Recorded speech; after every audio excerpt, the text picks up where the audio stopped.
I've always tried to collect with a theme, and the theme I've decided to embrace is that of a 50s and 60s European rally car. I love the idea of a car that basically stock off the showroom floor that was taken to the great roads of Europe and thrashed to the end of its life.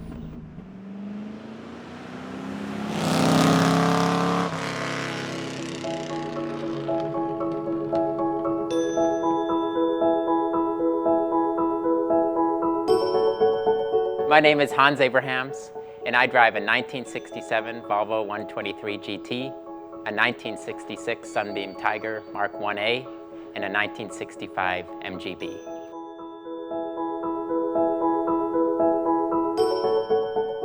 My father grew up in England in the 1960s. He introduced me to these type of cars.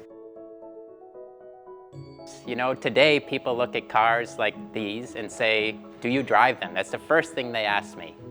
Answer is yes. I mean, that's what they were made for. And I love that idea of back in the day, these cars were used on rough roads, potholed roads, snow, ice, rain.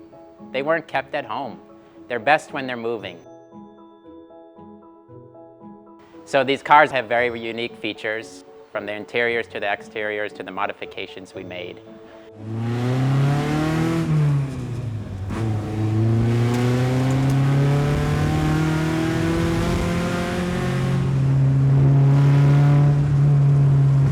The Amazon was a very important range for Volvo. So in 1967, Volvo decided to make a performance variant of the Amazon.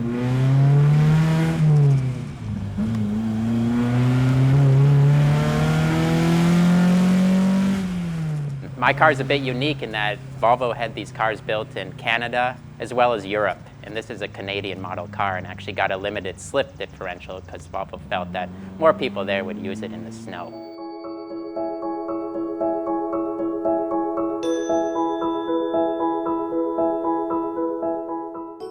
So when we got the car, I had it modified to resemble a period rally car of the time.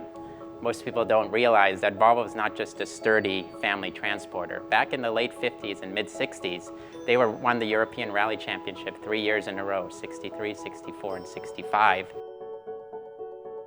It's very comfortable, it's roomy, I can fit anything in it, the heater works perfectly.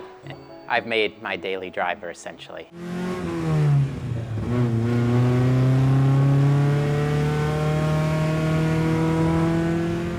It's a great way to start the day. I get up early in the morning, I walk into the garage, it makes me smile as soon as I see the car. I'm in a good mood when I get to work, and even if I've had a rough day at work, when I leave, I know I'm going to drive that classic home. You can't do anything but smile.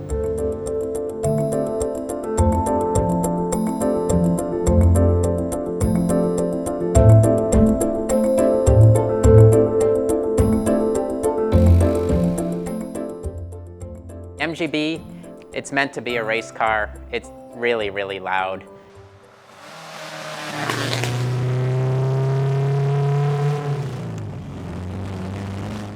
Probably one of the most smile-provoking cars I own because of the color scheme and all the stickers and all the lights.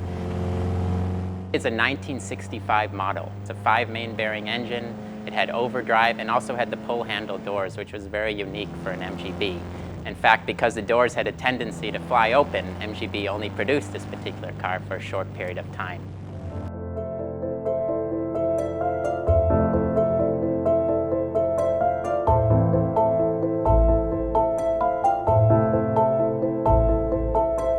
Basically has every modification used back in the day. It still runs twin SU carburetors. We have the buckles for the hood and bonnet. We have the black wire wheels. We have all the spot lamps. We even have a special chronometric Smith's Works tack inside the interior. So we tried to bring it as close to what the Works car would look like.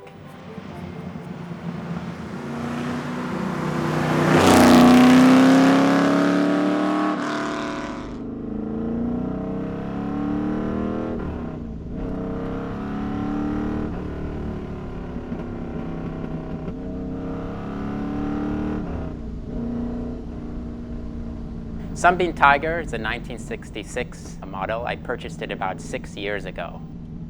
Growing up, it was always the car I wanted to own.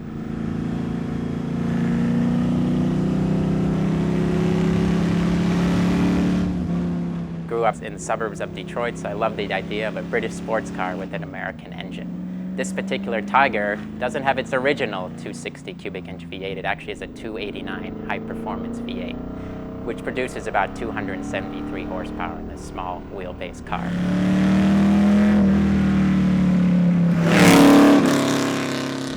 It's absolutely fantastic to drive. The noise is unbelievable. It's thunderous.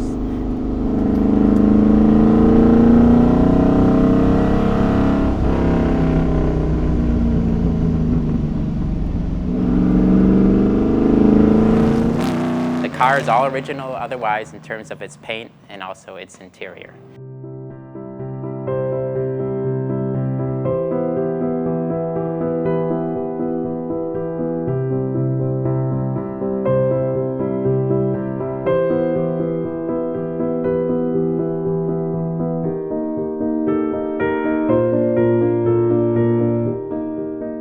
In the mid-60s, everybody was coming out with performance cars, so they wanted something that they could tie in with that idea.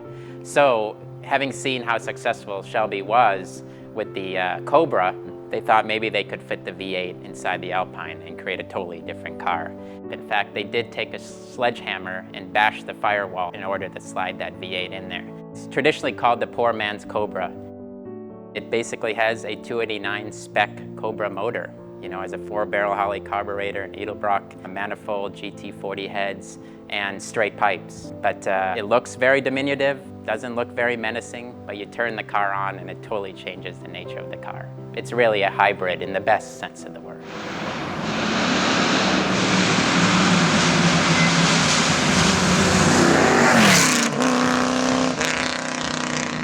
They only made just over 7,000. Sunbeam Tigers, again, just from 64 to 67. Later on, when the Roots Group was bought out by Chrysler, they had to stop producing this car because the Hemi V8 with its rear-mounted distributor would not fit in the car.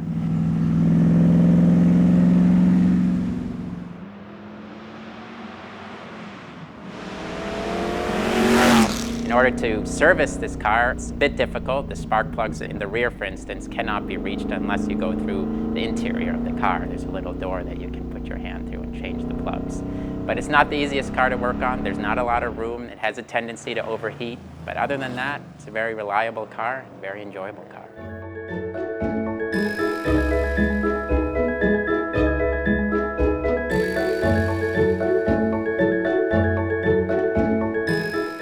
These classic cars have now become an investment, but I never bought them with the idea of them as an investment. I bought them to enjoy. Life is short.